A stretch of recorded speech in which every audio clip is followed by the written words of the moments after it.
Ravi's International School. Trust assured for your child. A sprawling, safe and home-like campus for residential and day scholars. Call 7331 అఖండ 2 సినిమాకి అరిస్టాల్ తప్పేలా లేవు. ఈరోజు release అవుతుందని చెప్పని ఒక అంచనా వేశారంటే 12వ తేదీన అధికారికంగా రిలీజ్ అవుతుంది, 11వ తేదీన ప్రీమియర్ షోస్. ఈ రెండింటికి సంబంధించి ఆంధ్రప్రదేశ్లో, తెలంగాణలో ప్రభుత్వాలు టిక్కెట్ల పెంపుకి జీవోలు ఇచ్చాయి. అయితే తెలంగాణ ప్రభుత్వం ఇచ్చినటువంటి జీవోని తెలంగాణ హైకోర్టు కొట్టివేసింది. అసలు ఏం జరిగింది, దీనికి సంబంధించి పిటిషన్ వేసినటువంటి అడ్వకేట్ శ్రీనివాస్ రెడ్డి గారు మనతో పాటు ఉన్నారు. శ్రీనివాస్ రెడ్డి గారు నమస్తే. నమస్తే అండి. నమస్తే శ్రీనివాస్ రెడ్డి గారు, ఏంటి అఖండ 2 సినిమా ఆల్రెడీ ఒక సస్పెన్స్ వాతావరణం, మొన్న 5వ తారీఖు రిలీజ్ అవ్వాల్సింది. తమిళనాడు హైకోర్టు ఇచ్చినటువంటి షాక్తో నిర్మాతలు కొంత ఇబ్బంది పడ్డారు. ఇప్పుడు తేరుకుని రిలీజ్ అవుతుందంటే మళ్ళీ ఇది ఒక డబుల్ జోల్ట్ లాగా కనిపిస్తుంది. ఏంటి ఈ ఆర్డర్, ఏంటి కోర్టు ఇచ్చినటువంటి ఆదేశాలు ఏంటి? అంటే తమిళనాడు హైకోర్టు ఇచ్చిందేమో వేరే వాళ్ళ వ్యాపార లావాదేవీలు, అది వేరే సమస్య. అది సరే, వాళ్ళు దాన్ని అధిగమించారు, వాళ్ళకి సెటిల్మెంట్ అయింది. నిన్న ఐ థింక్ నిన్ననో వాళ్ళు మూవీ డిస్ట్రిబ్యూటర్స్, ప్రొడ్యూసర్స్ అనౌన్స్మెంట్ చేశారు. తెలంగాణ గవర్నమెంట్ కూడా వాళ్ళకి నిన్న వెసులుబాటు ఇచ్చింది. ఒకటి ఇవాళ సాయంత్రము రాత్రి 8 గంటలకి 1 షో, అంటే ఇప్పుడు బెనిఫిట్ షో అనుకుంటా, ప్రీమియం షో, స్పెషల్ షో అనుకుంటా, 1 show at 8 o'clock at the rate of 600 plus GST. అదొకటి. తర్వాత నెక్స్ట్ 3 days, అంటే రేపు, ఎల్లుండి, మర్నాడు 3 రోజులు సింగిల్ స్క్రీన్ కి 50 రూపాయలు ప్లస్ మల్టీప్లెక్స్ 100 రూపాయలు, ఈ విధంగా ఇచ్చారు. ప్లస్ అదే జీవోలో ఏమి అన్నారంటే, మొన్న ముఖ్యమంత్రి గారు ఏదైతే వాగ్దానం చేశారో జూబ్లీ హిల్స్ సందర్భంగా 20% అధిక ధరలు పెంచుకోవడానికి ఎవరైనా వెసులుబాటు ఇస్తే అందులో నుంచి 20% ఈ వీళ్ళకి ఫిలిం కార్మికులు, సినీ కార్మికులకి ఇవ్వాలి అన్నట్టు ఉంటే ఆ జీవోలో అది కూడా పొందుపరిచారు. మాది ఏంటంటే, మేము ఎవరం వ్యతిరేకం కాదు, సినిమాలు నడవాలి, అందరూ మంచిగా ఉండాలి, అందులో సగటు ప్రేక్షకుడు మంచిగా ఉండాలి.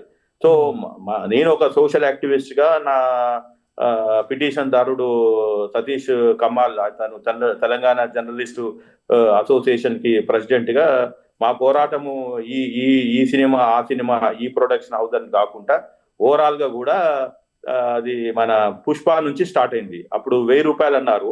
సరే, మాలాంటి వాళ్ళము యాక్టివిజము, జ్యుడిషియల్ యాక్టివిజం అన్నమటం, లేకుంటే కోర్టులలో ఇలాంటి పిటిషన్లు వేయటం తోటో సరే అక్కడ నుంచి ఇవాళ 600కి వచ్చారు.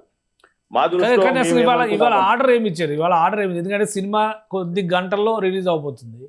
మరి కోర్టు ఏం ఆర్డర్ ఇచ్చింది? అసలు ప్రీమియర్ షోలు పడతాయా పడవా అనేది ఇది ఒక సస్పెన్స్ వాతావరణం ఉంది. అదే ఇప్పుడు ఆర్డర్ అయితే సింపుల్. ఈ నిన్న ఇచ్చిన మెమో అంటాము, గవర్నమెంట్ స్పెషల్ చీఫ్ సెక్రటరీ ద్వారా జారీ అయిన మెమో మాత్రము సస్పెండ్ లో ఉంది, సస్పెన్షన్ లో ఉంచారు. అది ఆర్డర్ కూడా ఇప్పుడు అప్లోడ్ అయింది. అది రిస్ట్రైనింగ్ ఆర్డర్ అంటారు. తన 3 పేజీలు రిస్ట్రైనింగ్ ఆర్డర్, 3 పేజీలు suspension order, total 2 orders upload అయినాయి. మా టీం డౌన్లోడ్ చేసుకుంది.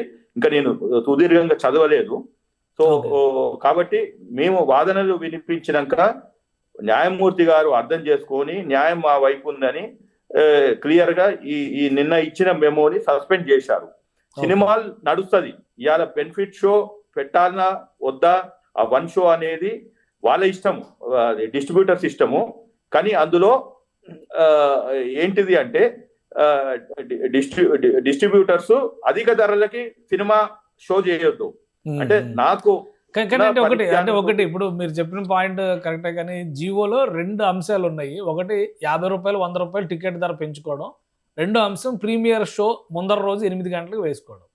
సో ప్రీమియర్ షో అనగానే జనరల్ గా ఒక రేట్ ఫిక్స్ చేస్తుంది గవర్నమెంట్. ఇప్పుడు 600 రూపాయలు ప్లస్ GST అని ఆ టికెట్ కి అమ్మేసి కూడా ఉంటారు, ఆ ధరకి అమ్మేసి కూడా ఉంటారు టికెట్లు. సో ఇప్పుడు షో పడుతుందా? కోర్టు చెప్పినటువంటి రిస్ట్రిక్షన్స్ ఫలితంగా షో పడదా? షో పడద్దు. పడితే అది కంటెంప్ట్ ఆఫ్ కోర్టు. ఇంకా మన దేశంలో న్యాయ వ్యవస్థ ఉండి కూడా వేస్ట్. ఓకే. సో అంటే ప్రీమియర్ షో ఉండదు తెలంగాణలో, ప్రీమియర్ షో పడదు. ఓకే. పడ్డది అంటే కంటెంప్ట్ ఆఫ్ కోర్టు. కోర్టు ఇంకేమో ఆర్డర్, ఈ ఆర్డర్లు అసలు ఆర్గ్యుమెంట్స్ లో అవతల పక్షం ఏమైనా చెప్పిందా, లేదంటే కోర్టు మీ పక్షం అవును, అందుకని చెప్పండి. అందుకనే ఈ మెమోని సస్పెండ్ చేస్తూ రేపు మోషన్ లిస్ట్ లో ప్రతివాదుల వాదనలు విన్నాకనే తుది ఆర్డర్ ఇస్తాము అన్నారు.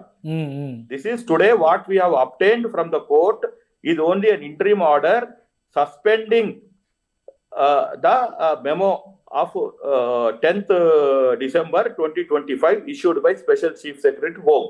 ఓకే. సో అంటే రేపు ఏ సమయంలో సమీక్షించవచ్చు? మరి ఉదయం నుంచి రేపు షోస్ పడాలి కదా, ఆ లెక్కను చూస్తే కూడా తెలంగాణలో మార్నింగ్ నుంచి షోస్ పడాలి. రేపు టికెట్లు అమ్మితే గనక ఏ ధరకు అమ్మాల్సి ఉంటుంది? ఇవ్వాలి, అదే క్లారిటీ. ఇప్పుడు ఇవాళ షో వాళ్ళు వేసుకుంటాము అంటే రెగ్యులర్ షో ఏదైతే టైమింగ్ రెగ్యులర్ టైమింగ్ కి రెగ్యులర్ రేటుకి వేసుకుంటే దాంట్లో ప్రాబ్లం లేదు. ఓకే. అలానే రేపు ఎల్లుండి కూడా whatever it is they can run the movie. There is no ban on the movie, there is no సినిమాని ఆపలేదు. ఓన్లీ జియోలో ఇచ్చిన వాళ్ళకి రిలాక్సేషన్స్, రూల్స్, రెగ్యులేషన్స్ ఏదైతే జియో 120 లో ఉండవలసిన దాన్ని ధరల పెంచుదల, timings, show number of shows ఏదైతే ఇచ్చారో అవి సస్పెండ్ చేశారు. Hope I'm clear. సో ఇంకొకటి, ఇప్పుడు ఆల్రెడీ టికెట్లు అమ్మేశారు, ఆన్లైన్లో పెట్టారు కాబట్టి డిఫరెంట్ ప్లాట్ఫామ్స్ ఉన్నాయి, బుక్ మై షో లాంటివన్నీ, వాటిలో టికెట్లు అమ్మారు. అవి ఏదైతే జియో ఇచ్చారో ఆ ధరకే అమ్ముంటారు. మరి వాటి పరిస్థితి ఏంటి? అవునండి, ఇప్పుడు డబ్బులు నా జోబులో నుంచి నేను టికెట్ పెట్టి కొన్నాను, నేను సినిమా ఇవాళ సరే షో వేశారా వేయలేదా, నేను సినిమా చూశానా చూడలేదా, ఈ కన్ఫ్యూజన్ వదిలేద్దాం. నా డబ్బులు నాకు వాపస్ వస్తాయి. ఓకే. రేపు సగటు ప్రేక్షకుడు రేపు పోయి సినిమా చూస్తాడు. ఏదైతే సింగిల్ స్క్రీన్ లో 50 రూపాయలు వసూలు చేశారో, నేను ఇవాళ ఇంట్లో నుంచి బుక్ మై షో ద్వారా కొనుక్కుందాం అనుకున్నాము, ఎందుకంటే మేము బుక్ మై షోని కూడా పార్టీ చేశాము. కాబట్టి ఏమైతుంది అంటే నేను సినిమా చూస్తాను, కానీ జియో సస్పెండ్ అయింది కాబట్టి 50 రూపాయలు మళ్ళీ తిరిగి నాకు ఇవ్వాలి. సో ఆ మెకానిజం కూడా అది చాలా పెద్ద అమౌంట్ కాబట్టి కోర్టు వీళ్ళు సామరస్యంగా ఇండస్ట్రీ పెద్దలు వాళ్ళందరూ కలిసి ఓకే మేము డబ్బులు ఇస్తాము అనుకుంటే ఓకే, లేకుంటే రేపు కోర్టు ఎలాగో వీళ్ళు ఆ అకౌంట్ మెయింటైన్ చేయాలి. ఎందుకంటే ప్రతి అమౌంట్ కి గవర్నమెంట్ కి జిఎస్టీ కట్టాలి కాబట్టి ఎన్ని టికెట్లు అమ్ముడు పోయినాయి, ప్రతి 100 రూపాయల మీద 18 రూపాయలు జిఎస్టీకి పోతుంది. తర్వాత మళ్ళీ రాష్ట్ర ప్రభుత్వానికి కూడా ఈ 20% ఏదైతే film welfare association, workers welfare association ఉండాలి. కాబట్టి ఈ 3 రోజులు టికెట్లు అధిక ధరకు అమ్ముడు పోయినాయి, స్క్రూటినీ కింద ఉంటాయి. ఇప్పుడు జియో సస్పెండ్ అయింది కాబట్టి ఆ ఎక్స్ట్రా రేటుని మళ్ళీ తిరిగి ప్రేక్షకుని జోబులోకి వెళ్లే విధంగా ఒక మెకానిజం తయారు చేయాలి. ఓకే. దాని మీద రేపు ఆర్గ్యుమెంట్ లో క్లారిటీ వస్తుందా మరి దాని మీద? అది రేపు రాకపోవచ్చు, ఎందుకంటే రేపు వాదనలు వాళ్ళు మేము ఇది జియో సస్పెండ్ చేయండి, దీన్ని సస్పెన్షన్ ని రిమూవ్ చేయండి, చాలా ఇదే మీరు చెప్పినట్టు టికెట్లు కొన్నారు, ఈ గందరగోళం అంతా ఉంటుంది అని అంటారు. మేమేమో సరే దానికి ఒక మెకానిజం తీయండి, we will find out a mechanism, let the movie goers go and see the movie, enjoy the movie with the same ticket, but that 50 rupees or 100 rupees should be returned back అనేది. So అది చాలా time పడుతుంది. అది అంటే ఇప్పుడు మీరు చూసుంటారు, మొన్న ఇండిగో ప్రయాణికులు ఇబ్బంది పడ్డారు, గవర్నమెంట్ చెప్పింది ఎంబటే వాపస్ చేయమని, 610 కోట్లు సండే 8 వాపస్ చేశారు. రాజు దలుచుకుంటే దెబ్బలకి కొదవ అన్నట్టు, if government is strict they can put a deadline, this money can be transferred, extra money. So మాకు ఇవాళ సాటిస్ఫాక్షన్ ఏంటి అంటే, ఒకటి మేము సినిమాని ఆపలేదు, వీఆర్ నాట్ హియర్, వాళ్ళ బిజినెస్ వాళ్ళకి నడుస్తుంది. మేము మా న్యాయ పోరాటం అంతా ఒకటే క్లియర్ గా తెలంగాణలో ఈ అధిక ధరల దోపిడీని ఆపాలి. రెండవది ప్రభుత్వము, ముఖ్యమంత్రి గారు ప్లస్ సినిమాటోగ్రఫీ మినిస్టరు మొత్తము అందరూ కూడా there is no benefit show, there is no special show, there are no late night shows అన్నారు. కానీ ఎక్కడి నుంచో ఈ జీవోలు వస్తున్నాయి. సో మేము కూడా ప్రభుత్వంకి ఏమంటున్నాము అంటే, మీకు తెలిసా తెలవకనా ఈ జీవోలు వస్తున్నాయి, మమ్మల్ని అనవసరంగా కోర్టు మెట్లు ఎక్కవలసి వస్తుంది. కాబట్టి మొన్న ఎట్లయితే ఇది తెలంగాణ సెక్రటరియట్ లో జీవోలు డ్రాఫ్ట్ రూపంలో ఉన్నప్పుడే లీక్ అవుతున్నాయి, ప్రతిపక్షం వాళ్ళు మీటింగులు పెట్టారు, హరీష్ రావు మీటింగ్ పెట్టాడు, కేటీఆర్ కి కంటెంట్ ఇచ్చారు అని చెప్పి మేము ఒక సమగ్ర విజిలెన్స్ విచారణ అన్నారు. అట్లా మీరు కూడా వేయండి. ఎందుకంటే బయట వచ్చేమో ముఖ్యమంత్రి గారు, సినిమాటోగ్రఫీ మినిస్టర్ ఏమో ఈ విధంగా చెప్తున్నారు. ఇప్పటి కాదు, 1 year నుంచి, పుష్ప మూవీ నుంచి. రెండోది మళ్ళీ ఈ మీరు రెడ్ కార్పెట్ వేయండి, మీరు సినిమా ఇండస్ట్రీకి పెద్దపీట వేయండి, దాంట్లో ఉపాధి రానియండి, ఇవన్నీ నో ప్రాబ్లం. కానీ సగటు ప్రేక్షకుడు దగ్గర మీరు 600 రూపాయలు, 50 రూపాయలు, 100 రూపాయలు వసూలు చేయడం అనేది అది కరెక్ట్ కాదు. ఎందుకంటే సరే సంవత్సరానికి ఒక సినిమా. ఇప్పుడు ఈ కేసులో ఏమైనా పొలిటికల్ గా ఇన్ఫ్లుయెన్స్ ఏమైనా ఉందా? ఎందుకంటే బాలకృష్ణ గారు ఎమ్మెల్యే, ఆల్రెడీ నిర్మాతలకు ఉన్నటువంటి ఇష్యూస్ వచ్చి ఒకసారి కోర్టులో బ్రేక్ పడింది. సినిమా రిలీజ్ ముందర కోర్టులో బ్రేక్లు పడడం అనేది కొంత ఆసక్తికరంగా ఉంది. 2 కేసులో అదే సిమిలారిటీ. ఆ రోజు రిలీజ్కి 1 day బిఫోర్, ఈ రోజు రిలీజ్కి 1 day బిఫోర్. సో ఏమన్నా ఉందా, అటువంటి ఇంటెన్షన్స్ ఏమైనా ఉన్నాయా?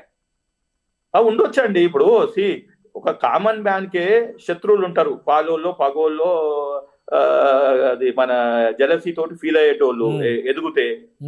వీరు 3 తరాల నుంచి 4 తరాల నుంచి రాజకీయాలు ఉన్నారు. ఇప్పుడు నందమూరి ఫ్యామిలీ అంటారు, తర్వాత అది మన అక్కినేని ఫ్యామిలీ అంటారు, తర్వాత ఇట్లా ప్లస్ రాజకీయ ప్రత్యర్థులు ఉండొచ్చు.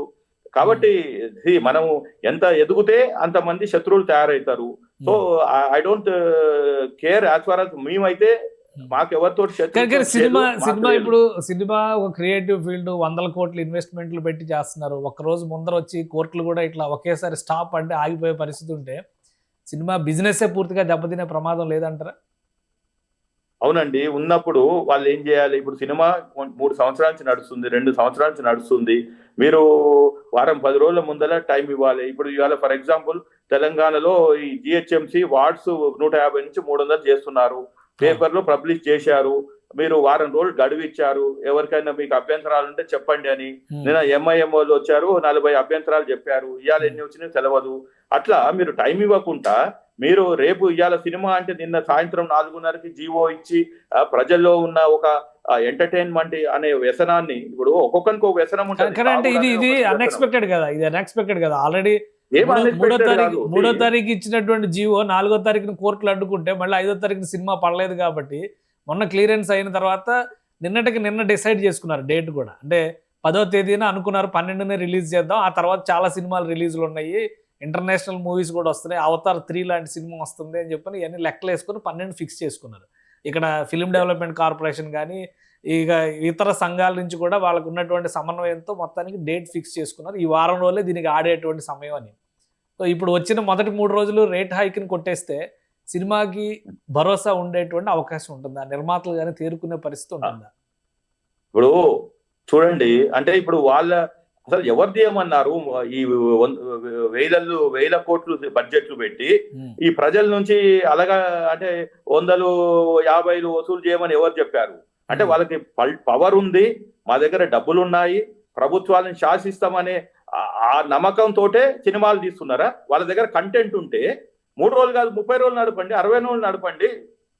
కానీ అంటే ఒకటి మొన్న ప్రొడ్యూసర్ టీజీ విశ్వప్రసాద్ గారు కూడా దీనికి సంబంధించి ఒక ట్వీట్ చేశారు. ఆయన కూడా క్వశ్చన్ రైజ్ చేశారు. ఇలా ఒక్కరోజు ముందర కోర్టు ఈ దురుద్దేశంతో వేసే కేసులను కన్సిడర్ చేస్తే సినిమా రిలీజ్ చేయడం అనేది సాధ్యం కాదు, ప్రతి సినిమాని అడ్డుకునే పరిస్థితి ఉంటుంది, దీనివల్ల ఇండస్ట్రీ తీవ్రంగా నష్టపోతుంది అంటారు. అంటే ఓవరాల్ గా చూద్దాం, ఈ సినిమాని కాకుండా ఓవరాల్ గా న్యాయపరంగా 1 day బిఫోర్ స్టే లేదా just few hours before stay అనేది ఇండస్ట్రీకి ఇబ్బందికరమైనటువంటి పరిణామం కదా? కాదు, 80% కాదు. న్యాయమూర్తులు సమగ్రంగా 360 degrees లో హోలిస్టిక్ అప్రోచ్ అంటారు.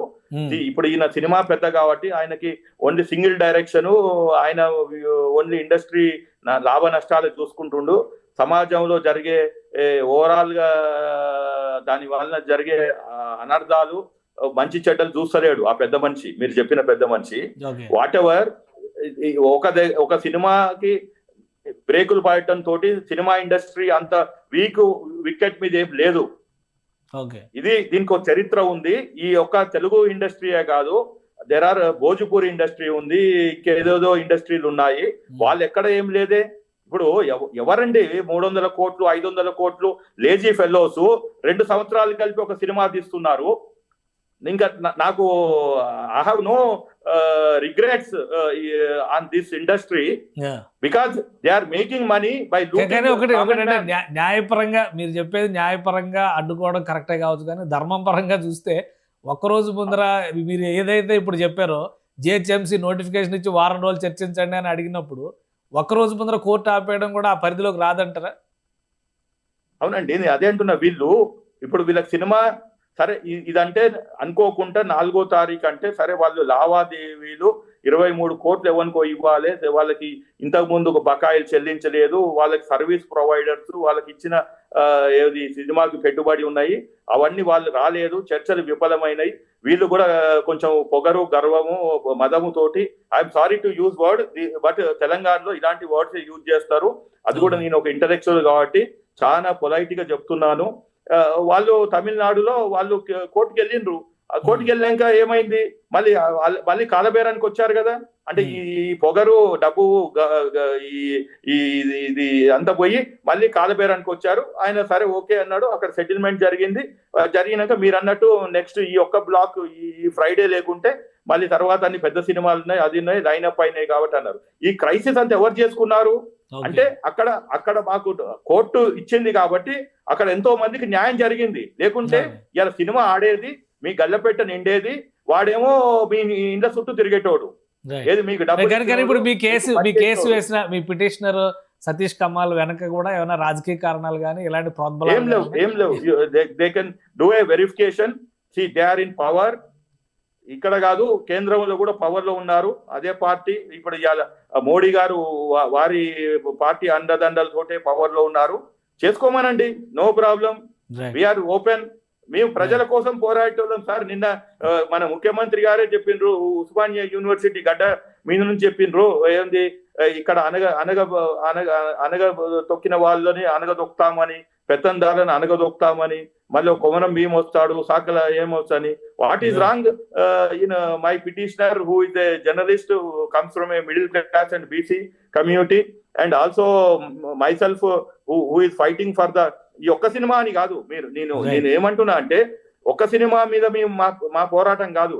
అది పుష్ప మీద చేశాము, తర్వాత అది గేమ్ చేంజర్ మీద చేశాము.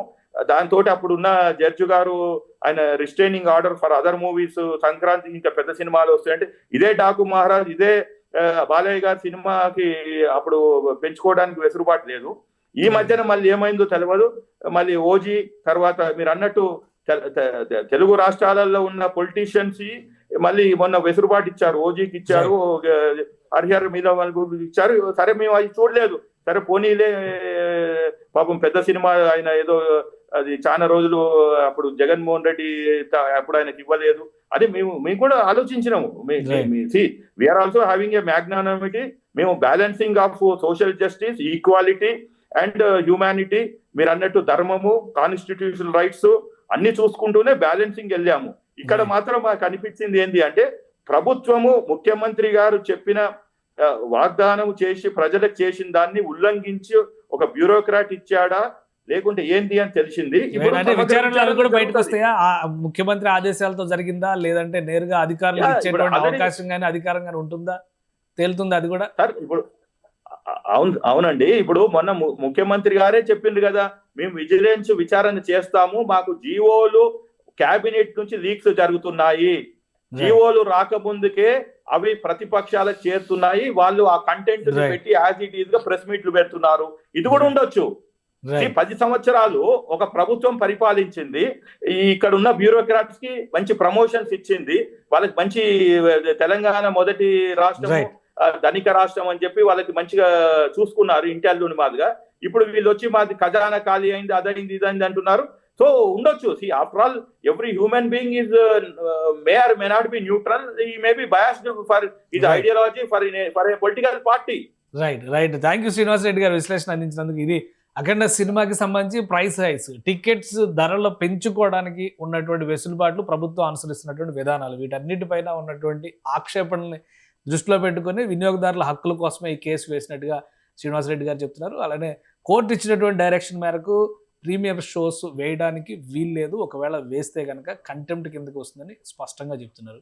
సో దీనిపైన రేపు వాయిదా సందర్భంగా జరిగేటువంటి వాదనల్లో ఎటువంటి నిర్ణయం కోర్టు తీసుకుంటుంది, ఫర్దర్గా రాబోయేటువంటి రోజుల్లో కూడా టికెట్ ధరల పైన ఒక స్పష్టమైన విధానం ఉండాలని ఆయన కోరుతున్నారు. ఇది స్పెషల్ డిస్కషన్. Keep watching.